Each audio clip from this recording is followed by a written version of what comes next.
en busca de algún verso.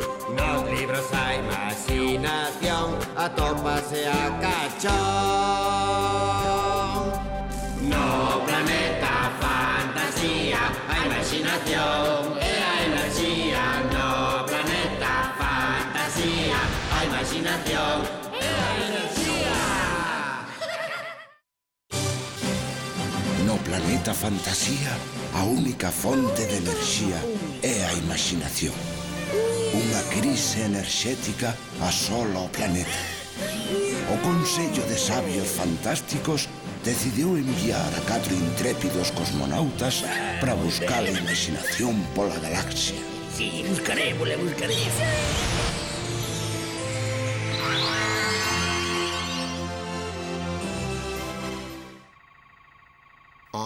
Estamos sobrevoando unha parte do mar galego, verdade, comandante Gaga? Exacto, Merliño.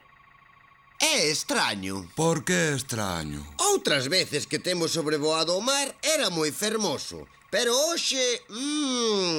hai algo raro. Sí que é extraño.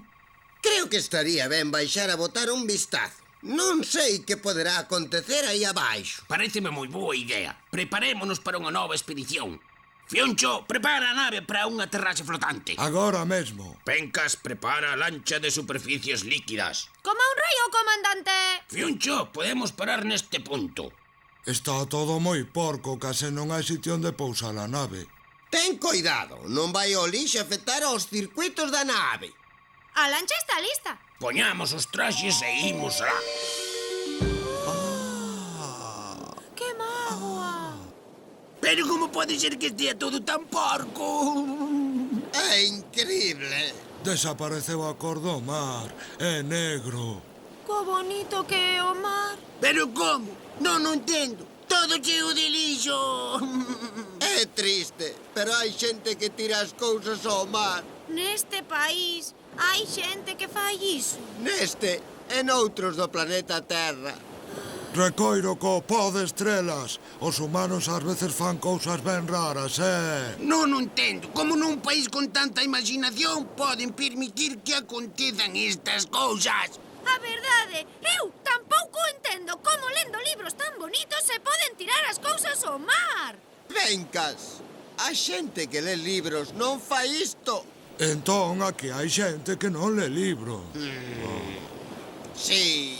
E non coñecen os contos que nos conta Lida e que salvan o noso planeta. Pois non. Mira que son ben raros estes humanos, Pois sí que pasan cousas extrañas. Isto no planeta fantasía non acontecería. Ei, mirade, un libro flotando no mar.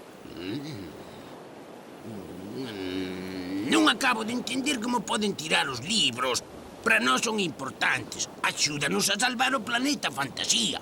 E para os galegos tamén deberían ser importantes.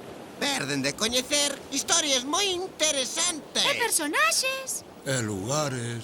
Como sigan emporcando así o mar, acabarán tendo que sair a buscar axuda a outros lugares como tivemos que sair no noso planeta en busca da imaginación. Esperemos que se dean conta do mal que fan e cambien para que non pase nunca máis. Título: O Cabo da Serpe. Autor: Ramón Caride. Ilustracións: Eduardo Bamonde. Editorial: Everés Galicia. No camiño do norte, o mesmo que seguen as aves nas súas viaxes, a medio subir entre o mar e o ceo, está a fermosa illa de Inismar. As súas costas entre a escuma semellan os lombos dunha manda de golfiños e o verde dos seus outeiros unha esmeralda sobre o azul do mar. E nos peiraos de pedra gris amarran os barcos os días de temporal.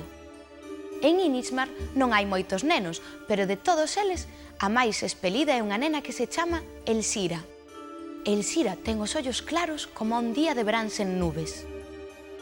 Na punta máis afastada de Inismar está o Cabo da Serpe, un cabo terrible con unha maldición que todos os habitantes de Inismar coñecen. No Cabo da Serpe non medran máis que toxos e ervas bravas, as pedras están negras como a queimadas e non hai nin siquera algazo. Hai moitos anos que os mariñeiros de Inismar non botan ali as redes porque non hai nada vivo naquel recuncho da illa. Elxira ten prohibido por seus pais ir ao Cabo da Serpe e por moito que pregunte por qué, ninguén lle quere contar a historia, ata que unha tarde, seu avó explícalle a razón pola que non lle deixan ir. Os vellos de Inismar din que no cabo vive un monstro terrible, unha serpe enorme, que ten unha boca grandísima pola que escupe lume e que é quen de matar de lonxe, e que por iso ninguén en Inismar se achega ao cabo. E dende aquela tarde, Elxira soñou todas as noites o mesmo soño. Vía unha enorme balea que navegaba cara ao cabo e facíalle sinais para que a seguise.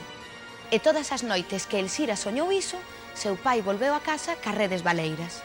Así que un día armouse de valor e decidiu ir camiñando ata o Cabo da Serpe a ver que atopaba.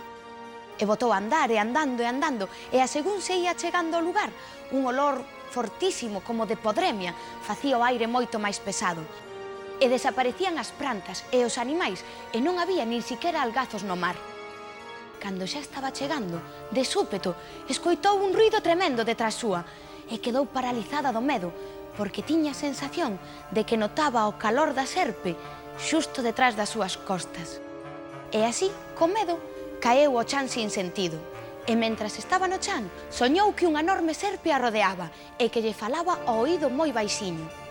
A serpe dicíalle que ela era a vida de Inismar, que durante moitos anos foi longa, tanto que daba 7 voltas arredor da illa, e que era a serpe a que facía que houbese peixes no mar, e paxaros no ceo, e plantas sobre a terra de Inismar. Pero que chegaron os homes e foron desfacendo a natureza e quitáronlle cada 100 anos unha volta de serpe. E que agora mesmo, ese anel que rodeaba a illa era o último que quedaba. Entón, Elxira espertou e mirou ao seu redor e descubriu que alá, no fondo, onde as rochas, había un barco partido como aos restos dun naufraxio e que do barco salía un líquido negro e espeso e que seguramente eso era a razón pola que non había vida no mar. Así que Elxira foi correndo ata o pobo e contoulle a todos os veciños e dende aquel día puxéronse a traballar moi duro para recuperar o Cabo da Serpe.